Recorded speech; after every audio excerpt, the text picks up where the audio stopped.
Heart rate और mortality का आपस में क्या ताल्लुक है? वो लोग जो घर पे अपने नब्ज़ की रफ्तार को रेस्टिंग फेज में चेक करते रहते हैं, तो किस तरह ये आपको एक आइडिया और इन्फॉर्मेशन देती है कि कितना अरसा आप जिंदा रहेंगे। वेलकम बैक, अस्सलाम वालेकुम एवरीवन। मेरा नाम डॉक्टर अब्दुल मजीद है। अगर हम रेस्टिंग पल्स रेट को देखें तो ये हमें कुछ प्रेडिक्शन देता है कि कितना अरसा हम जिंदा रह सकते हैं। पल्स रेट बहुत अहम है। अगर resting pulse rate 10 beats per minute बढ़ जाए तो 9% जो रिस्क ऑफ डाइंग है ये बढ़ जाता है। वो लोग जिनका रेस्टिंग पल्स रेट या आराम की हालत में जो नब्ज़ की रफ्तार है वो 40 बीट्स पर मिनट है, तो इनमें रिस्क ऑफ डाइंग कम होते हैं। और वो लोग जिनकी heart rate 90 beats per minute है तो इनमें रिस्क ऑफ डाइंग ज़्यादा होते हैं। अगर आप एथलीट्स की बात करें तो एथलीट्स में देखें जो हार्ट रेट जो है ये 40, 45 या 50 होता है। वो ख्वातीन जो पोस्ट मेनोपॉजल स्टेज में हैं और उनका हार्ट रेट्स अगर 76 से अबव है तो इनमें हार्ट जो डेथ्स हैं या अटैक्स हैं इनमें जो चांसेस हैं 26% इनमें उन ख्वातीन के मुकाबले में जिनमें रेस्टिंग पल्स रेट कम होता है तो बढ़ जाते हैं। इसके अलावा बाकी भी इंडिकेटर हैं, कॉर्नरी कैल्सिफिकेशन टेस्ट भी है जो कि आपको अपनी लाइफ एक्सपेक्टेंसी के बारे में बता सकता है। लेकिन रेस्टिंग पल्स रेट वो है जो कि आप घर पर आसानी से कर सकते हैं। इसके लिए आपको ना किसी लेबॉर्ट्री में जाने की ज़रूरत है और ना इसके लिए आपको पैसे आपको कोई कास्ट बेयर करनी पड़ती है। आप आराम की हालत में बैठे हुए हैं, आप अपने अंगूठे वाली साइड पे अपने रेडियल पल्स को फील करें और अपनी घड़ी को 1 मिनट के लिए आप इसको वॉच करें। तो 1 मिनट में आप अपनी रेस्टिंग पल्स रेट कैलकुलेट कर सकते हैं। इस वीडियो को बनाने का मकसद ये है कि आप आराम की हालत में अपने पल्स रेट को कैलकुलेट करें और अपने पल्स रेट को मॉनिटर करके अपनी लाइफ एक्सपेक्टेंसी और अपनी हेल्थ के बारे में भी जानते रहें। और इसका गोल ये भी है कि आपके अंदर कोई प्रॉब्लम तो नहीं है। वो लोग जिनमें ब्लड प्रेशर ज़्यादा है, जिनको कोई कार्डियोवास्कुलर डिजीज़ है, कॉर्नरी आर्टरी डिजीज़ है या अरिथमिया है, तो उनमें रेस्टिंग पल्स रेट ज़्यादा होता है।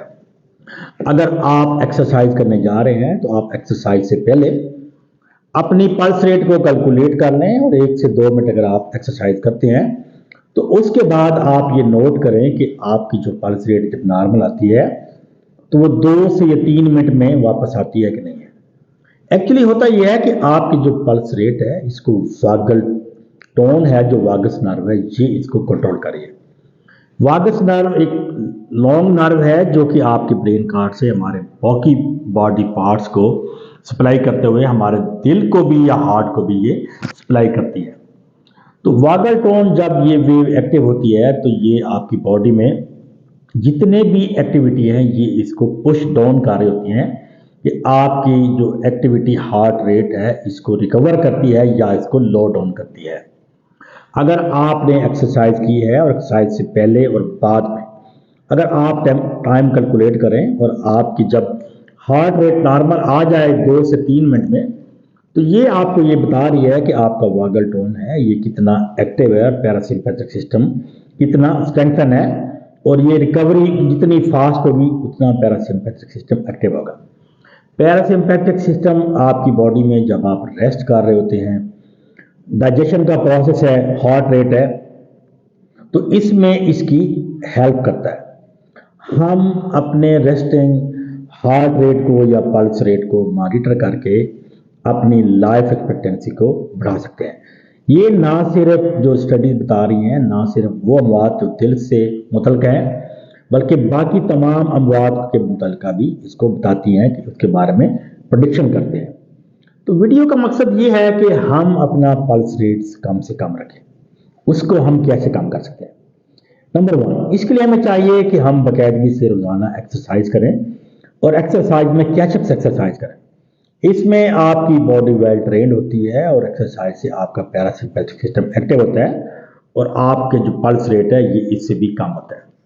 वो लोग जो स्लीप कम लेते हैं या कम सोते हैं उनमें पल्स रेट ज़्यादा होता है और वो लोग जो 8 से 9 घंटे सो रहे हैं अगर आप उनमें देखें स्टडीज ने शो की है तो उनमें पैरासिम्पैथिक सिस्टम या वागल टोन एक्टिव है और उनमें जो वेव्स हैं वो हार्ट रेट्स को पुश डाउन कर रही हैं, यानी कि उनकी पल्स को कम कर रही हैं। तो रेगुलर जो स्लीप्स है ये भी हमारी बॉडी के लिए बहुत ज़्यादा ज़रूरी है और ये हमारी पल्स रेट को कम रखती है। वो लोग जो फास्टिंग करते हैं या कम खाते पीते हैं या रोज़ा की हालत में होते हैं, कुछ लोग 6 से 8 घंटे या कुछ 8 से 12 घंटे भी फास्टिंग करते हैं, तो उनमें भी रेस्टिंग पल्स रेट कम हो जाता है क्योंकि ये पैरासिम्पैथिक सिस्टम या वागल टोन को इंक्रीज करता है। अगर आप बहुत ज़्यादा रिफाइंड शुगर्स ले रहे हैं, बहुत ज़्यादा instant sugar, sugary drinks, ice cream या डेजर्ट वगैरह ले रहे हैं, तो ये आपके हार्ट रेट या पल्स रेट को बढ़ा देती है। तो हमें चाहिए कि हम अपनी बॉडी में जो इंटेक है लो कार्बोहाइड्रेट्स और इंस्टेंट शुगर से अवॉइड करें। अगर आपकी बॉडी में पोटाशियम लेवल कम हो गया है, तो जब पोटाशियम लेवल कम होगा तो ये आपके पल्स रेट को बढ़ा देगा। तो हमें ऐसी ग़िज़ा इस्तेमाल करनी चाहिए जिनमें पोटाशियम रिच सोर्स हो या मिकदार में हो, जो कि हमें फ्रूट्स या वेजिटेबल या सैलड से मिल सकता है। जो डायबिटिक पेशेंट्स होते हैं उनमें शुगर लेवल हाई होता है और ये विटामिन B1 को डिप्लीट करता है या उसकी कमी करता है। अगर आपकी बॉडी में विटामिन B1 कम है तो ये भी आपके रेस्टिंग पल्स रेट को बढ़ा देता है। तो जो डायबिटिक पेशेंट हैं उनको विटामिन B1, B6 या B12 की सप्लीमेंटेशन भी एडवाइस की जाती है।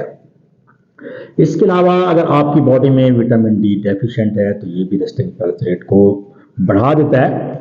तो हमें चाहिए कि विटामिन D सप्लीमेंटेशन बढ़ाएं, सन एक्सपोजर लें और बाकी वो सोर्स जिनमें विटामिन D है तो उनको मैं अपनी डाइट में शामिल करें। स्ट्रेस बड़ा एक अहम एलिमेंट है। अगर आप लो स्ट्रेस लेंगे तो आपका रेस्टिंग पल्स रेट भी कम होगा। पल्स रेट को कैलकुलेट करना बड़ा आसान है। आप घर में अपने 2 फिंगर के साथ अपने दाएं हाथ पे घड़ी के 1 मिनट पे आप चाहें तो इसको कैलकुलेट कर सकते हैं। आपका लो रेस्टिंग पल्स रेट आपकी ज़िंदगी को बढ़ाने की ज़मानत है। अपना ख्याल रखिएगा। आपका बहुत बहुत शुक्रिया।